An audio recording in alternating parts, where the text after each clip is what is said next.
ঘি খাবারের স্বাদ বাড়ায় আর ঘিতে রয়েছে চমৎকার একটা ফ্লেভার, যেটা খাবারের স্বাদ বাড়ানোর পাশাপাশি খাবারটাকে সুগন্ধময় করে তোলে। ঘি শুধু যে খাবারের স্বাদ বাড়ায় তেমনটা নয়, ঘি আমাদের শরীরের ওজন কমায় এবং শরীরে এনে দেয় এনার্জি।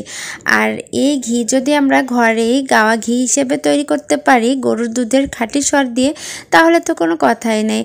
তো আজকে আপনাদেরকে ঘরে কিভাবে খাঁটি গাওয়া ঘি তৈরি করতে হয় সেটাই দেখাবো। আসসালামু আলাইকুম, কেমন আছেন সবাই? আশা করি সবাই নিশ্চয়ই ভালো আছেন। আলহামদুলিল্লাহ, আমিও ভালো আছি। আর আজকে চলে আসলাম আপনাদেরকে ঘি তৈরি করে দেখানোর জন্য। এর জন্য এখানে অনেকগুলো সর তুলে নেওয়া হয়েছে। একদিনে আসলে এই সরটা তুলে নেওয়া হয়নি। এই সরটা হচ্ছে প্রায় যে দুধটা জাল করা হয়, এই দুধ থেকে যে পরিমাণ সর হয় এই সরটাই ডিপে সংরক্ষণ করা হয়েছে। তো অনেকগুলো সর একসাথ করে যখন জমা হয়েছে তখন এই ঘিটা তৈরি করার জন্য প্রসেসিং করছি। আর এই সরটা জমিয়েছে আমার বান্ধবী, আর আমি নিজে হাতে ঘিটা তৈরি করছি। আমার ঘিয়ের রেসিপি আগেও দেওয়া আছে, সেটা দেখেই সে করতে চেয়েছিল। তো আমি যখন উপস্থিত ছিলাম আমি নিজেই ঘিটা তৈরি করলাম। তো এখানে হচ্ছে আমি সবসময় হাত দিয়ে কচলেই ঘিটা তৈরি করি।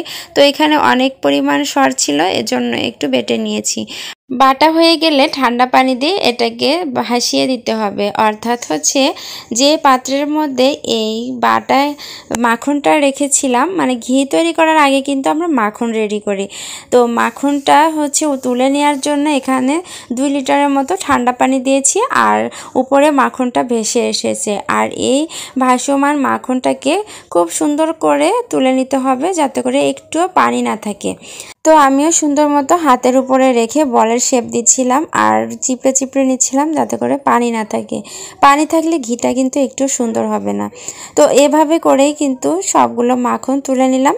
আর মাখন রেডি করা কিন্তু একেবারে সহজ। এভাবে কিন্তু একটা পাত্রে রেখে দিলেই হচ্ছে মাখন হয়ে যায়।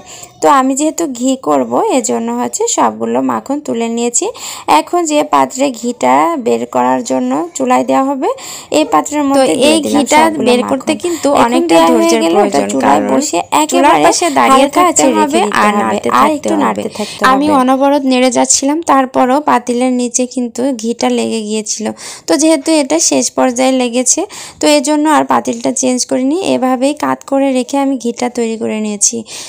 ঘিটা যেহেতু হালকা আছে করতে হবে, তো অবশ্যই খেয়াল করতে হবে যখন দেখতে হবে যে ঘির ভেতরের খাঁচাটা লালচে হয়ে এসেছে তখন কিন্তু ঘিটাকে নামিয়ে নিতে হবে। আর ঠান্ডা করে একটা কাঁচের জারে অবশ্যই সংরক্ষণ করতে হবে। তো দেখতেই পাচ্ছেন ঘিয়ের কালারটা কেমন সুন্দর হয়েছে। তো আজকের ভিডিওটা কেমন লাগলো অবশ্যই জানাবেন। যদি ভালো লেগে থাকে তাহলে অবশ্যই এভাবে একবার ট্রাই করে আপনারাও বাসায় তৈরি করে নিতে পারেন খাঁটি গাওয়া ঘি। তো আজকের মতো এ পর্যন্তই। সবাই ভালো থাকবেন। আল্লাহ হাফেজ।